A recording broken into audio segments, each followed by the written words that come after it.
Hi hello, ഞാനിന്ന് പുട്ടിന് വേണ്ടി ഉണ്ടാക്കിയ ഒരു ചെറുപയർ കറീൻ്റെ വീഡിയോ ആയിട്ടാണ് വന്നിട്ടുള്ളത്. അതിന് വേണ്ടി ഞാൻ ചെറുപയർ തലേന്ന് രാത്രി വെള്ളത്തിലിട്ടത് രാവിലെ കഴുകി വൃത്തിയാക്കി ഞാനൊരു കുക്കറിലേക്ക് ഇട്ടു. അതിൻ്റെ അകത്തൊരു തക്കാളി, ഒരു സവാള, ഒരു പച്ചമുളകെല്ലാം കട്ട് ചെയ്തിട്ടു.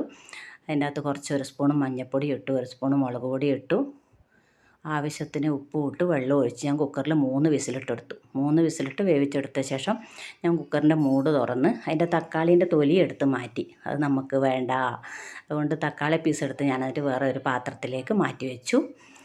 എന്നിട്ട് ഒരു തേങ്ങ പൊട്ടിച്ച് ചിരകുമ്പോഴത്തേക്ക് ഈ തേങ്ങ എൻ്റെ കയ്യിലേക്ക് മൊത്തം വന്നു മക്കളെ. ഞാനതുകൊണ്ട് എന്ത് ചെയ്തു, തേങ്ങ ചെറിയ പീസാക്കി ആദ്യം ഒന്ന് ക്രഷ് ചെയ്ത് അതിൻ്റെ അകത്ത് അതിന് ശേഷം അതിൻ്റെ അകത്ത് ഒരു അര സ്പൂണ് ജീരകവും ഇട്ട് കുറച്ച് വെള്ളം ഒഴിച്ച് അരച്ചെടുത്ത ശേഷം ഈ തക്കാളി അതിൻ്റെ കൂടെ ഇട്ടൊന്ന് അരച്ചെടുത്തു.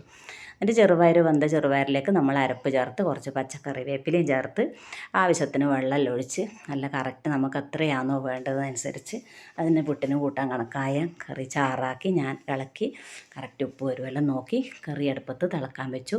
നിങ്ങൾ ചപ്പാത്തിക്കും ദോശക്കും പുട്ടിനും വല്ല ഇതുപോലെ ചെറുപയർ കറി ഉണ്ടാക്കുന്നവരെന്നെ ആയിരിക്കും. അല്ലാത്തവരായാലും ഉണ്ടാക്കുന്നവരായാലും ഒന്നീ തക്കാളി ചേർത്തൊന്ന് ഉണ്ടാക്കി നോക്കുക കേട്ടോ. ഞാൻ കുറച്ച് കറിയേ ഉണ്ടാക്കിയില്ല, അതുകൊണ്ട് ഞാനൊരു തക്കാളി ചേർത്ത്. നിങ്ങൾ കുറച്ചധികം കറി ഉണ്ടാക്കുകയാണെങ്കിൽ 2-3 തക്കാളി ചേർക്കാം. തക്കാളീൻ്റെ ചേർത്ത ഒരു പ്രത്യേക ടേസ്റ്റാണ്. തക്കാളീൻ്റെ ടേസ്റ്റ് വരുമ്പോൾ ചെറുപയറിൻ്റെ ആ ഒരു ടേസ്റ്റ് മാറി വേറെ തന്നെ ഒരു നല്ലൊരു ടേസ്റ്റ് വരും.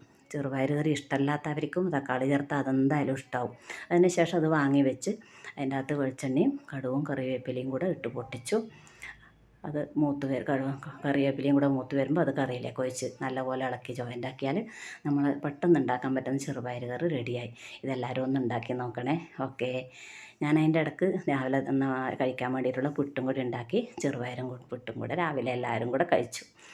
അപ്പോൾ എല്ലാവരും എൻ്റെ ചാനലൊന്ന് സപ്പോർട്ട് ചെയ്യണേ. സബ്സ്ക്രൈബ് ചെയ്യാത്തവരൊന്ന് ചെയ്യണേ മക്കളെ. ഓക്കെ.